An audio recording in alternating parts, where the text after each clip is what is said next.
boss, Wednesday stud service naman yung diskarte natin dahil wala tayong grooming, wala din yung video okay rental natin, wala ding sasakyan na mabili.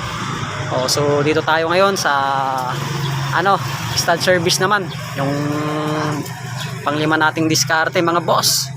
Kasama natin si Pag-ibig. Relax. Yan yung ating assistant ngayon. Dito tayo ngayon sa may loob, Malasiki. Bali home service is dito ng Belgian Malinois OK9 dog. Ayan, kasama natin ngayon si Virgilio Flores. Yan yung ating shooter ngayon. Sa mga gustong magpa-shoot din sa kanya, PM nyo lang siya, Virgilio Flores. At your service. Yun po itong Pangasinan din yan mga guys.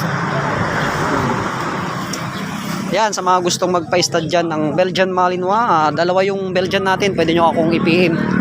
Nag-home service tayo kahit saan dito sa may Pangasinan. Ayan, dito hintay lang namin yung client. Bali referral lang kami kasi si Bossing nagpa-stud na rin sa atin dati kay Clark. Napaanak natin yung kanyang dam. Ngayon naman pinsan niya yung may-ari ng doon na pala sila Bossing. Yun, doon na ako mag-video. Ha? Dito na kami sa pag-i-studan namin. Doon yung dam. Ayan. Referral to ni Bossing. Thank you, boss. So, video na lang ako mamaya pagka nakalak na.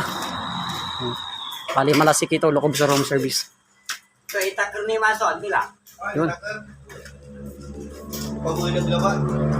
Pag-ibig oh. Yung trabaho niya, lalabas niya lang ang aso. Tagahawak lang natin ngayon siya. Mamaya, labas mo. Patapang na to sa aso eh. Nung una, takot pa. Ngayon, okay na.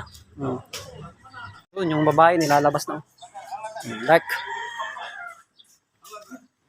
Maganda yung combination nila.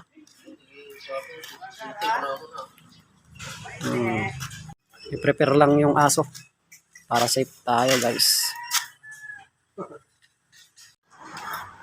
Pare Pag-ibig masibog yan eh. Si Clark niya balag. Mga boss, first session naka-load na. So hindi namin pinakita pero yung paano yung diskarte sa pagpapa-stud para hindi na masyadong mahaba. Ayun, laki load yan per session.